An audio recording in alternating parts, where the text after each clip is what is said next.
you awake? I thought I heard you get up. Yeah, I'm awake. Sorry, I just can't sleep. Are you thinking about him? Yeah, a bit. You should get back to sleep, my love. I'm fine. No, it's okay. What else is on your mind? I don't know, it seems weird, but I had one of the most vivid dreams of my life.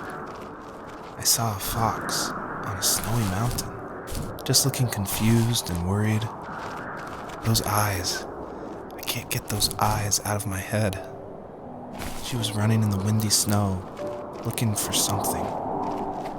Do you think it has to do with you and what's been going on? I don't know. It was just a dream, Rachel. They're not meant to make sense. A lot's happened the past couple days, that's all. Well, if you're not going to sleep anyway, you should tell me. I want to hear. All right.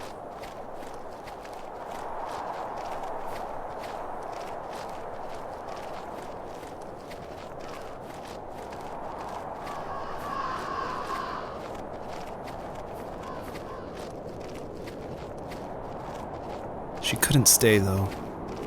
She had to find her other two children. So she took that path. She followed it towards something ancient. Something with answers.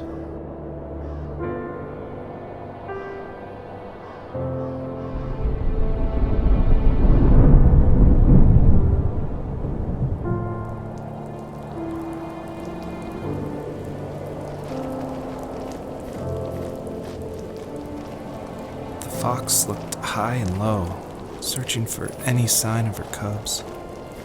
Points of light showed the way to this ancient tree.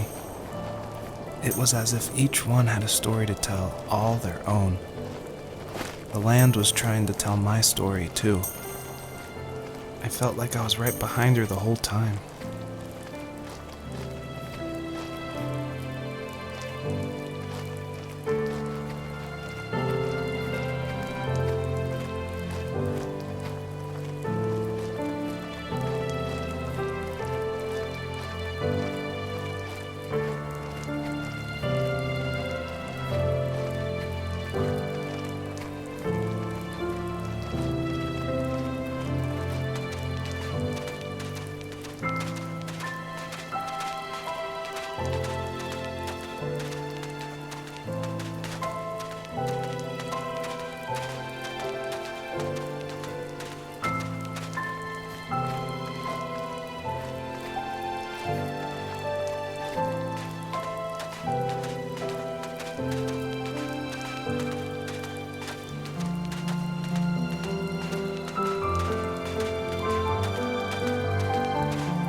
Do you remember what my dad did for a living? Wasn't he like a lumberjack? That's one way of putting it. If wood was a canvas, then a carving knife was his paintbrush. Even after working a 50-hour week, even after his hands were more splinters than skin, he would bring home the nicest piece of Alaskan weeping cedar and make me toys. That wooden train was the first toy I can remember, and I loved it. I just knew from a young age I was going to be a lumberjack, like my father.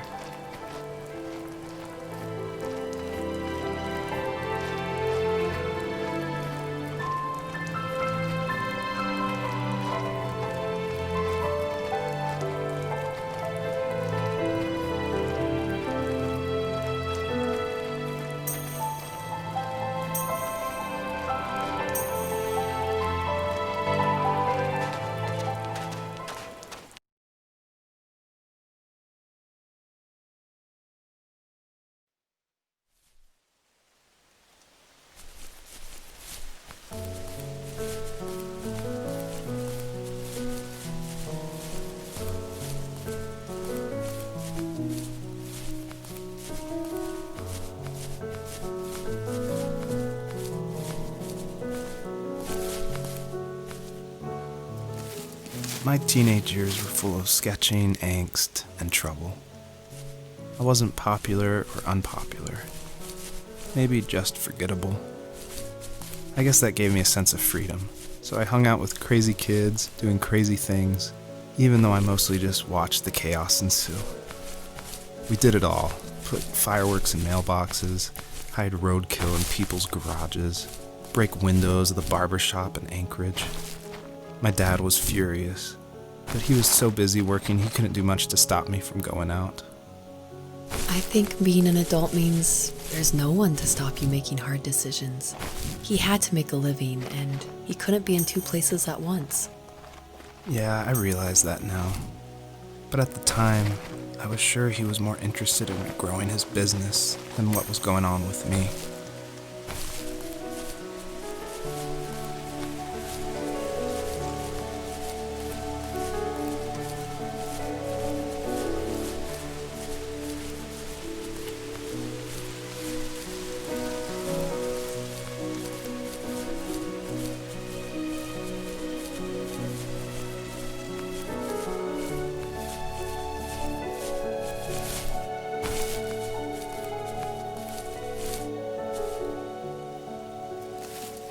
He was working another late night, and my friends were over, saying how bored they were and how they had come all the way out to my house for nothing. One of them mentioned how that old, ugly beyond belief truck was still in the garage, and how we should take it for a spin. I was only 15, so I kind of fought it for a while. The next thing I knew, we were careening around the mountain path, rocks spitting onto the sides of the cliff, while my dad's cringeworthy bluegrass blared out the speakers. I drove while my friends were in the back of that yellow and purple truck, throwing beer bottles and trash at anything remotely interesting. I felt like I was soaring in the air with borrowed wings. But all good things have endings. A cop outside of Eagle River pulled us over after he saw us in a bottle rocket into someone's yard. What followed was a long night of talking to disappointed adults and feeling smaller than ever.